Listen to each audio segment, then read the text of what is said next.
Hey guys, what's up? It's Card Shuffler 99 here. Today, we are going to show you guys a cool trick.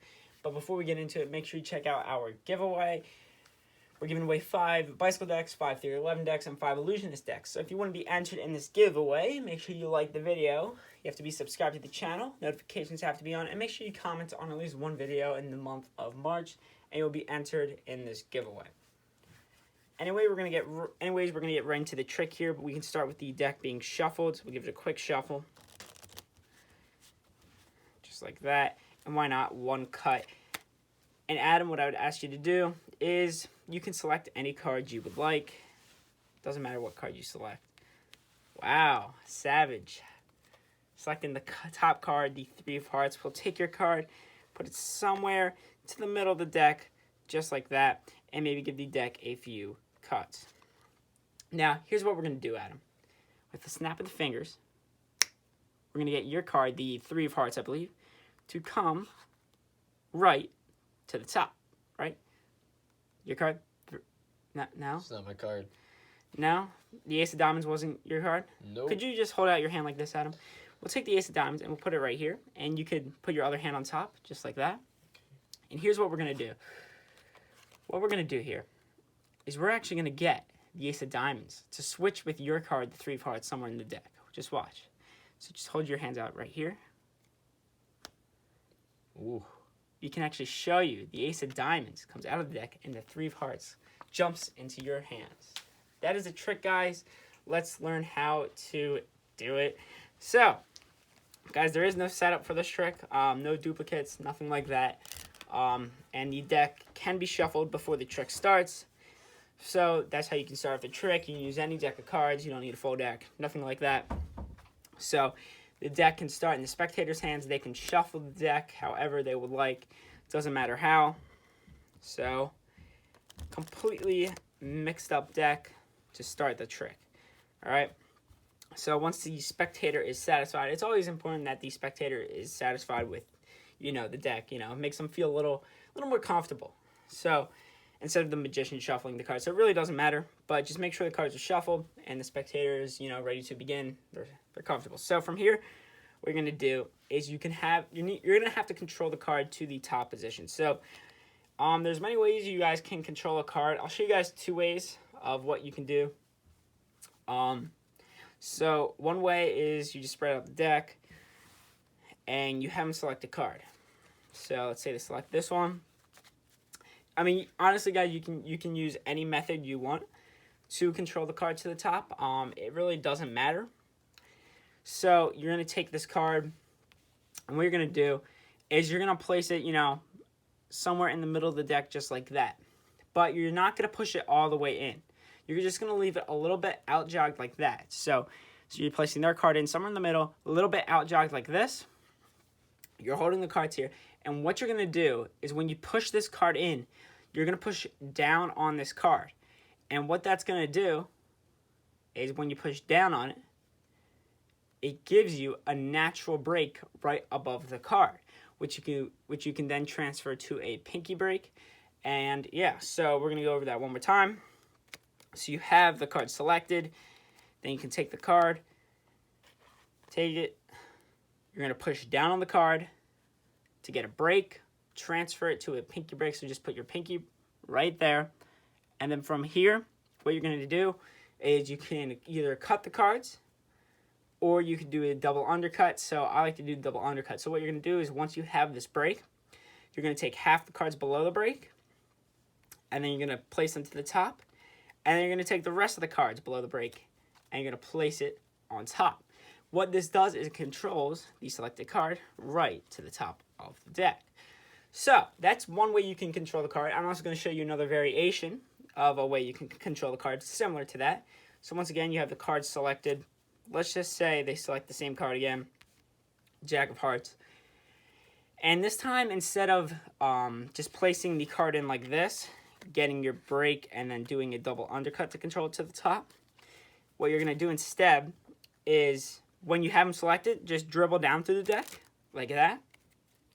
So just dribble down. Whenever they say stop, you just stop right there. So let's say they said stop on the Jack of Hearts. You're not forcing the card, guys. They can really say stop whenever, and you just stop. And you're dribbling the cards down. And what you're going to do is after you show them their selected card, what you're going to do is you're going to dribble the rest of the cards down like this. And you're going to start dribbling the cards down back behind this card. You're not going to dribble it right on top. You're going to dribble it right around here. So the first card should be the farthest away. And then you can dribble back on top. What this does is it puts this card back here. And what you're going to do is you're going to push up on that card with your thumb. And what that does is it gives you a break right above the selected card. So we're going to go over that one more time. So you're dribbling through. All right, they say stop. Let's say they said stop on the Jack of Hearts. Doesn't matter what card they say stop on. You're going to continue the dribble, but you're going to dribble back here. So the first card you dribble down is going to be back here. And then you're going to slowly move up. You know, you're just dribbling the cards down. It's fine if it's messy, you know? It looks very natural, you know? You're just dribbling the cards down. And what you're going to do is this bottom card here, it should be the farthest away. You're going to act like you're squaring up the deck. And in the act, you're going to get your thumb under this card, and you're going to push up just like that. And that will get you a break right above their card. So once you have the break, you're just going to do the same thing. You can either cut the deck, or you can just do it once again. Take half the cards. My bad there, guys. Take half the cards, bring it to the top, take the rest, bring it to the top. And that will simply control the card to the top. There's many ways you can control a card to the top of the deck. And yeah, so once you have their card controlled to the top of the deck, what you're going to do is you're going to do a double lift. So if you don't know how to do a double lift, you could either start with a pinky count, or if you can't do that, you can riffle down through the deck. Just do any double lift you want.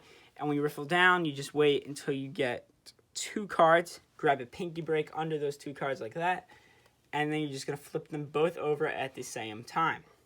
So basically, I'm flipping 2 cards over at the exact same time. So you have your break, right? Make sure the cards are squared up. You're going to flip it over. And make sure when you flip these cards over, guys, you don't have to leave that much space. Make sure you leave a little space between the top card and the card here. So that little gap right there is important because it helps you flip the card back over. Because if the cards are squared with the deck, then you have to re-get your pinky break, and then you have to flip it over. It's much easier if when you turn it over, you leave that small of a gap. That's perfect right there because you can just use your fingers, feel it, and then flip it back over. So basically, all you're doing is a double lift here, and you're going to say, well, let's see if we can get your card to jump to the top. Snap your fingers. You're going to do your double lift, and right here, they're going to be like, you know, that's not my card. Really, their card is right behind it, but they're going to be like, no, the King of Clubs was not my card. Make sure you tell them, you know, the King of Clubs wasn't your card. You want to get that card stuck in their mind because you're going to be doing the switch very soon. So what you're going to do is you're going to say, all right, so we'll take the King of Clubs here. It was not your card. And we're going to place it in between your hands. So this card goes right in between their hands. And what you just did there is you're actually placing their selection in between their hands. And the King of Clubs is staying on top. So you're doing this double lift. You have 2 cards here. You're flipping them both over. And then you're going to give them the top card. You're going to say, hold on to this. They're going to be holding on to that. And they're thinking that's the King of Clubs. Say you have the King of Clubs in between your hands. And somewhere in the deck is your selection. Really, it's just on top. And what you're going to do is you're going to control this card to the bottom of the deck. And how you can do this is what you're going to do is just take your thumb, peel off the top card, and then just do a quick cut. And that controls the card to the bottom of the deck. So one more time, just bring off that card, give the cards a quick cut, and that controls the selection to the bottom of the deck. So from this point, you're like, you have the King of Clubs in your hands, and your selection is somewhere in the middle of the deck right here, right? Really, it's just on it's really in their hands, and the King of Clubs is on the bottom. So what you can do from here is very simple. What I like to do is you could just tap their hands with this. You know, do whatever you want. It really doesn't matter. But show, you know, with a quick movement that this card actually switched with their selection. Then you can tell them, you know, open up your hands, and they're going to be like, whoa, my selection, you know. So that is the trick, guys. I hope you guys enjoyed this trick. And yeah, This is Card Shuffler 99. Make sure you check out our most recent videos, and peace out.